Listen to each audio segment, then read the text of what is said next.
આઝાદી પહેલા આપણા દેશમાં બાય ડિફોલ્ટ જ બધું જૈવિક રીતે ઉગાડવામાં આવતું. રાસાયણિક ખાતર અને ઇન્સેક્ટિસાઇડનો પરિચય ગ્રીન રિવોલ્યુશનના શરૂઆતથી થયો. સૌ પ્રથમ તો આ રાસાયણિક તત્વોની સંરચનામાં મૂળભૂત તત્વ એમોનિયમ નાઇટ્રેટ કે જે વિસ્ફોટક તરીકે યુરોપિયન અને યુએસ દ્વારા વિશ્વયુદ્ધ દરમિયાન સંશોધિત થયું હતું. વિશ્વયુદ્ધના વિરામ પછી પણ પ્રોડક્શન ચાલુ રહેતા તે લોકો આ પ્રોડક્ટને વેચી કાઢવા એક પ્રયોગ દરમિયાન જાણવામાં આવ્યું કે જેમ બોડી બિલ્ડર્સ બોડી સ્ટિમ્યુલેટર તરીકે સ્ટીરોઇડ લે છે તેમ આનો ઉપયોગ ખાતર તરીકે થઈ શકે એમ છે. તેથી તેમણે વિકાસશીલ કૃષિપ્રધાન દેશોને ટાર્ગેટ કરવાનું શરૂ કર્યું. હેર્બિસાઇડની અગર વાત કરીએ તો તેની અંદર રહેલું મુખ્ય ઘટક તરીકે એજન્ટ ઓરેન્જ છે જે જીવના ડીએનએ બદલીને મારી નાખે છે.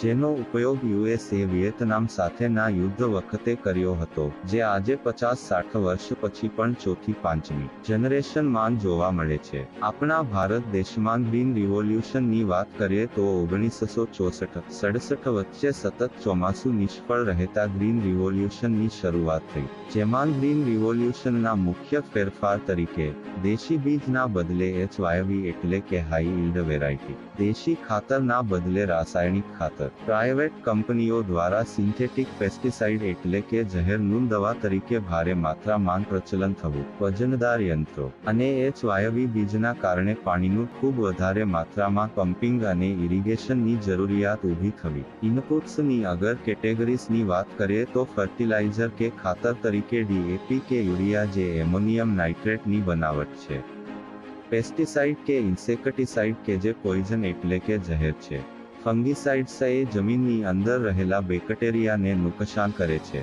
હર્બિસાઇડ્સ જે એક ઓરેન્જ એજન્ટ છે જે જીવાતોમાં ડીએનએમાં ફેરબદલ કરી મારવા માટે કરતા આજે એની અસર ભયાનક કેન્સર જેવી બીમારીઓ સુધી પહોંચી છે.